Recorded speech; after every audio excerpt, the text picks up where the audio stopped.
Howdy, Travis from KnowHow here. In the last video, I showed you how KnowHow's search functionality makes it easier than ever for your staff to get the instant answers they need to do their jobs well. In this video, I'm going to walk you through KnowHow's 3 types of content. There's only 3 types.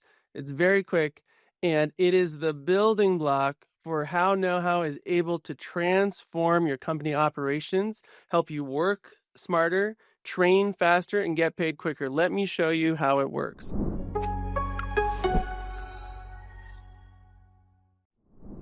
right, so we're in KnowHow here, and like I mentioned, there are 3 types of content in KnowHow. I've seen some systems where there's 14 types of content, and you need a glossary just to figure out how the software works. That's not KnowHow, right? Let me talk first about the fundamental backbone of KnowHow, the process, or process, as we say up in Canada. I'm going to call it a process.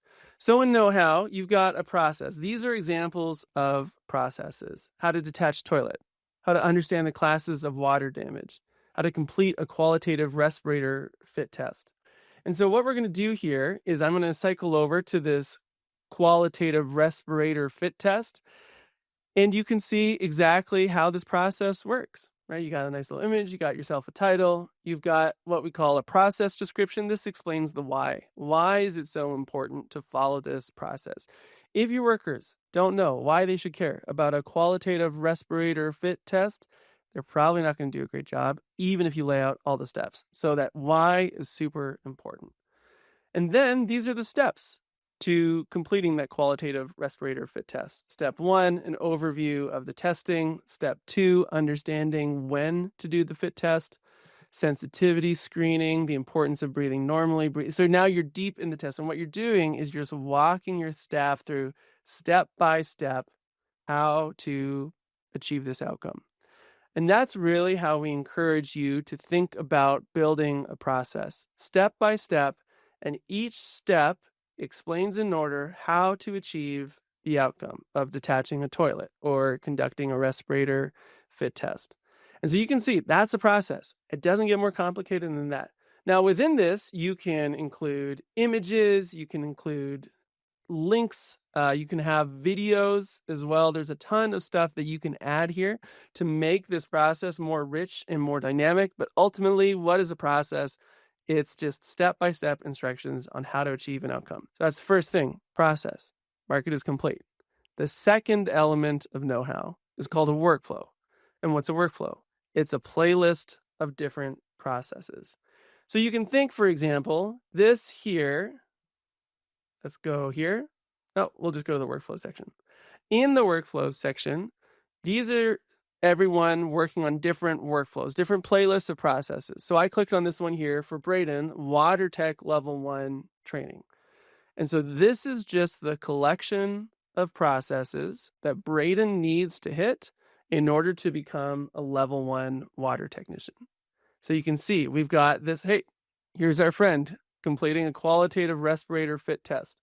And so this just, Braden needs to go through this step by step in order to understand how to complete a qualitative respirator fit test so he can become a water technician.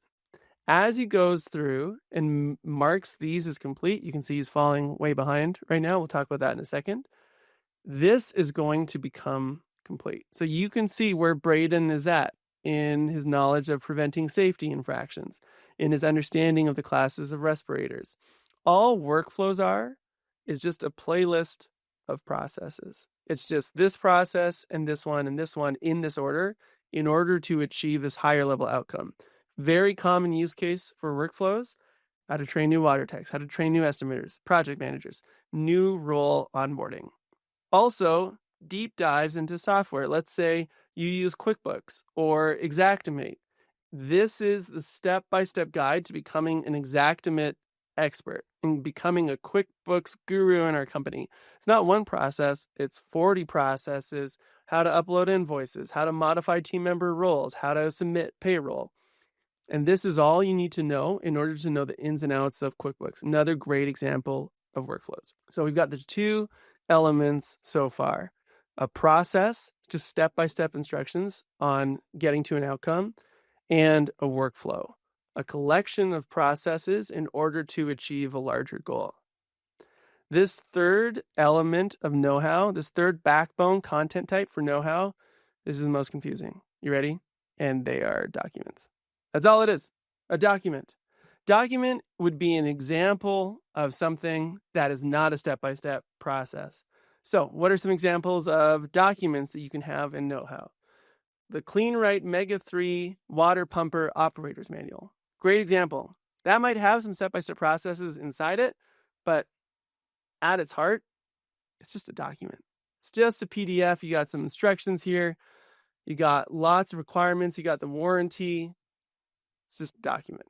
Other examples, SLA, service level agreements with different insurance carriers, 120-page documents, 200-page documents. You can upload those as well. You see, we have this USAA Estimating Consistency Guidelines SLA, 37 pages, a real behemoth. You just upload this to KnowHow. Now, why would you have processes and workflows and files and KnowHow? Well, a few things. Like we saw, when you have a process, you can turn it into a workflow. Processes can be translated into different languages as well. And so even if you have Spanish-speaking staff, you can create the process in English and they're going to see it in Spanish. But the most powerful part of KnowHow, what we saw in that previous video, if you didn't see it, is all of this text, AI goes over top of it. So your artificial intelligence reads the USAA Estimating Consistency Guidelines. It reads the CleanRight Mega 3 Flood Pumper Operator's Manual. It reads the Respirator Fit Test Protocol. And so I can just ask questions. Hey, USAA guidelines. I'm on a USAA job. The job came in at 445. Can I charge emergency services fees? And it's going to read through this entire PDF and give me my answer.